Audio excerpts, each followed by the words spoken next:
Well, hey folks, how's it going today? Hope everybody's doing really good.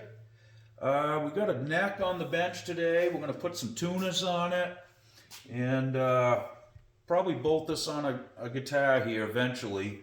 This was a neck that came in with the headstock missing, okay? So I had to make a headstock for it. I made an Explorer style out of mahogany, and I made a one-piece spline on the back. Come out really nice and sturdy. And I was cleaning the shop here about a week ago and dropped it on the floor, broke it again.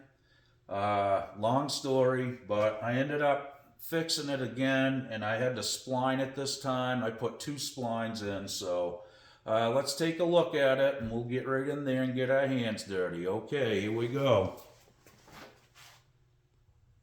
Okay, guys, well, here we are, back on the bench. It's been a while, but, I don't miss it, but I do sometimes. I do enjoy doing this, don't get me wrong. It's just taxing on your hands and that kind of stuff.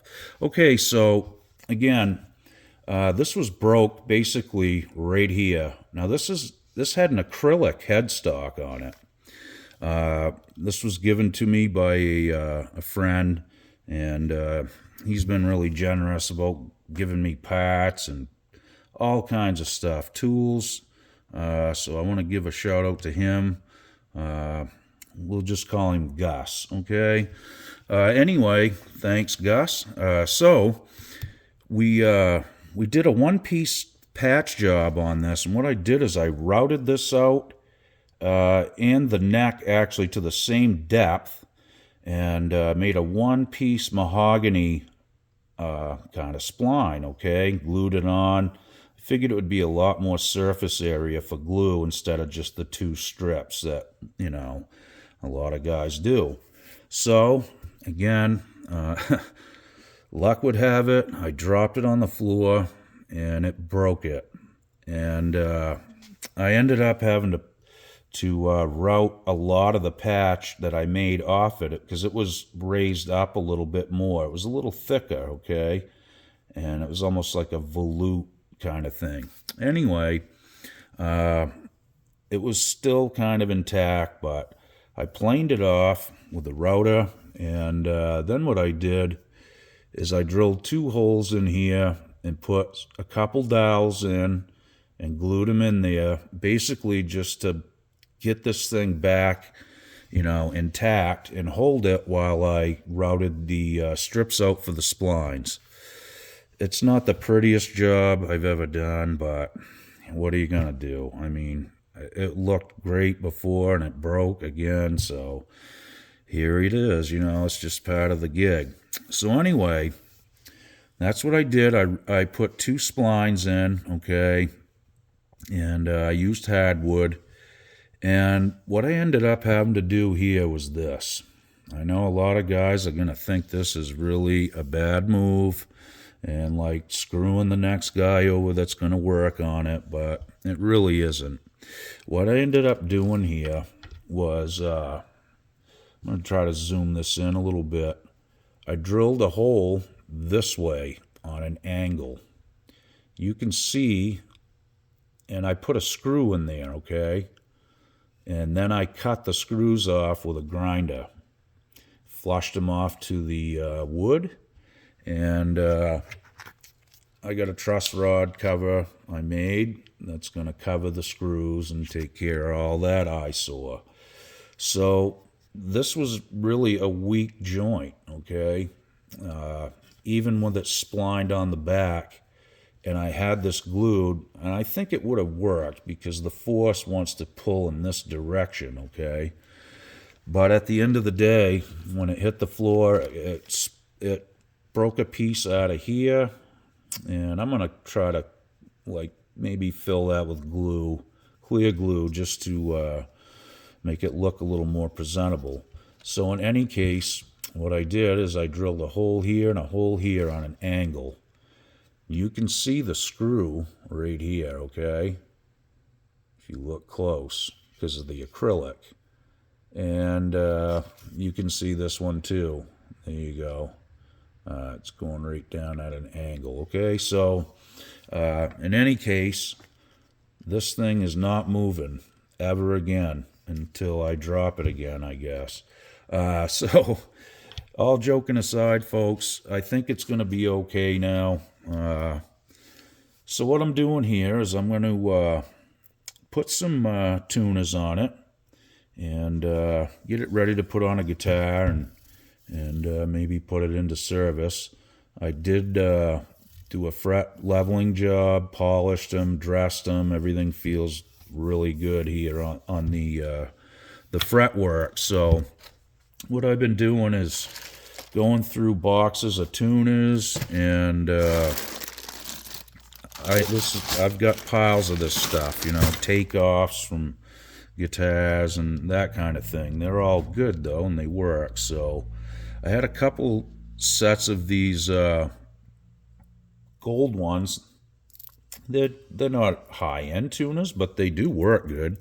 And they've got the screw on the end so you can tighten them up and that kind of thing.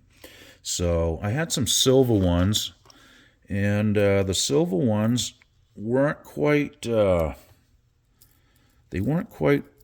deep enough. Again, I made the headstock, so it is basically the same thickness as most standard headstocks, but this is a good way to check right here. I just kind of pinched it, in between like this, and made sure that this nut, that's basically a threaded sleeve, I just wanted to make sure it was going to grab the threads. The silver ones that I had wouldn't. They were too short, okay? So anyway, these are going to work good. These were actually 3 on a side tuners, like for a Les Paul or what have you. So what I did, I don't need any 3 on a side tuners. I have a pile of them here. I have some good ones too, like Grovers and Gotos and that, a little better quality than these, but again, these work just fine. So what I did is I took 2 sets of these gold 3 on a side tuners that I had, and I made 1 set of 6 on a side tuners, okay? So they're all going in the same direction. And, at the end of the day, this is the opposite, okay? So if I need 6 on a side for another guitar, I'll just use these ones. Yeah, they'll be backwards, but who cares? You're never going to know it once it's done, like, as long as they tune and hold a string, that's really all I'm after. So, sometimes I'll do things like this, just, make it up on the fly. But it is what it is. So, again, we got the headstock back on it. It's not as pleasing to the eye as I would like it, but that's really not what we're after. And we're looking for strength. I can't feel any of this with my hand. It's all really smooth. It did kind of lift after a week or so, moisture and drying out, and I could feel like some wetness lines, and now it seems to have, kind of stabled off here, and that's good. So anyway, as far as the tuners, that's what we're going to do today. And what I'm doing here, these are a little bit, make sure I get the right one. Okay, so the hole is a little bit tight. I can't push it through. So what I do is this.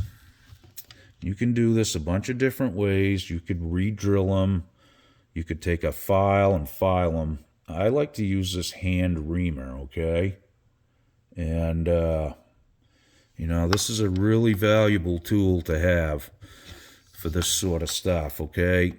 And it's tapered, and it doesn't chip the wood up so bad like a drill bit will when you first start it. And you can run a drill bit in reverse too, and kind of get away with some of that too. But this is what I like to do. It works really well. I'll run it backwards too, just to clean the hole out. And biggest thing is just, keep checking it. Make sure it's going to work. Okay, so it's starting to get down in there right now. It's still a little snug though, and I don't want these really tight because, it can split the wood, if the wood shrinks, and that can happen, or if it gets moisture in it and swells and makes, everything kind of tighten up around the tuner, it can also split it. So you want to be able to push them through there, but you still want them kind of tight, you know what I mean? So this is how I do it. I just hand fit each one until I get it right. And I think that works the best. It doesn't take a ton of time, but it's, kind of one of those where you just kind of take your time and fit each one in there, So you can see it's still not flush, but I've already done this one, and that one works good, and I can move it freely. See that? And that's what we want. You don't want it super tight, but you don't want it really loose either. Some of these tuners will have the alignment stud on the back of them. I think these ones might have. Yeah, so you see this little stud? You gotta put the tuner in there, and then I usually have to take a hammer. I'll get it straight and tap on it, and that little stud will leave a mark on your headstock, and then you gotta drill a hole in there. And I don't care for it. I'm just gonna say it. You can cut them off too. I've done that before, and as long as you tighten this stuff up good, it will usually stay. But if you got to do it, you got to do it. Okay, so like I said, those ones weren't quite deep enough to fit in the headstock, so I had to go to these ones. These are a little longer, and the threaded sleeve is long enough, so when I put these in there, it'll grab. The silver ones wouldn't. I couldn't even start the threads. Okay, so make sure you try all that first. Make sure it's gonna thread in there and all that. If it's that kind of a system, some of them just have the grommets that go in, and the tuna comes up through, and each one could be a little different. The tuna diameters can vary too. They all don't have the same diameter barrel on them, so when you order them, take a tuner off your guitar that you're going to put it on, if that's the case, and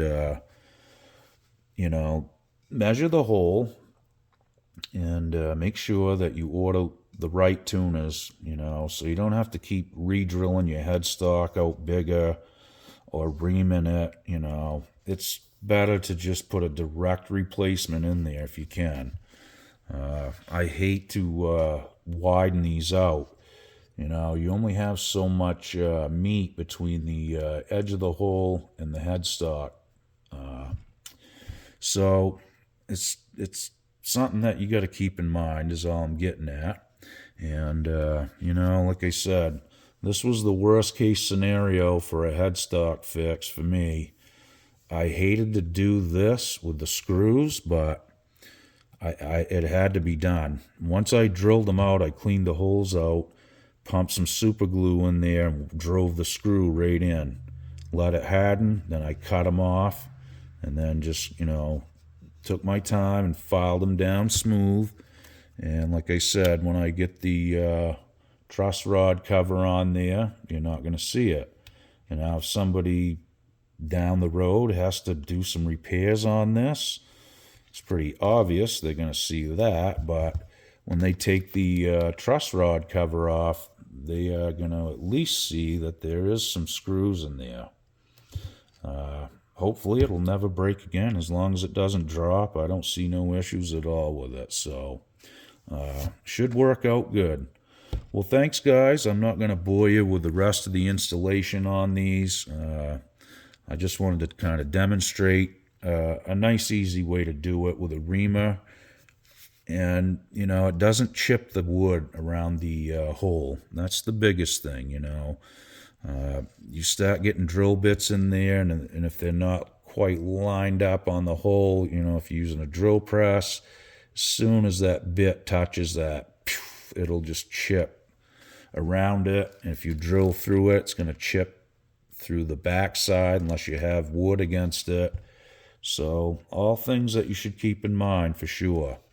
In any case, I think this is going to work out pretty good. I like the Explorer kind of style. It looks more like a Charvel maybe. It was copied from, I have it right here actually. This was pretty much what I copied it from, okay? Pretty close, pretty similar. This come off a Harmony. A real inexpensive one, you know, like box store, 80s. I got the body for it somewhere too. That's on the list to get back on the bench and try to put that one back together too. You know, it doesn't matter if they're inexpensive to me or not. If I can, you know, take enough parts and put one together, usually I can set it up nice so it'll at least play good. And, you know, at the end of the day, sometimes you get a real ringer out of it. You never know. So it doesn't cost anything to experiment, and it's really good practice and just fun in general to do this stuff. I really do enjoy it. I wished I wasn't getting old and my hands would agree with me a little bit more doing it, but it is what it is, guys. You gotta just take it one day at a time, one headstock break at a time, I guess. Okay, well, thanks for watching, guys. I really appreciate all the views, and welcome to the new subscribers. Really appreciate you guys checking out the channel. It really means a lot, and that's the stuff that keeps me going. Okay, guys, we'll see you real soon. Be good. Okie doke.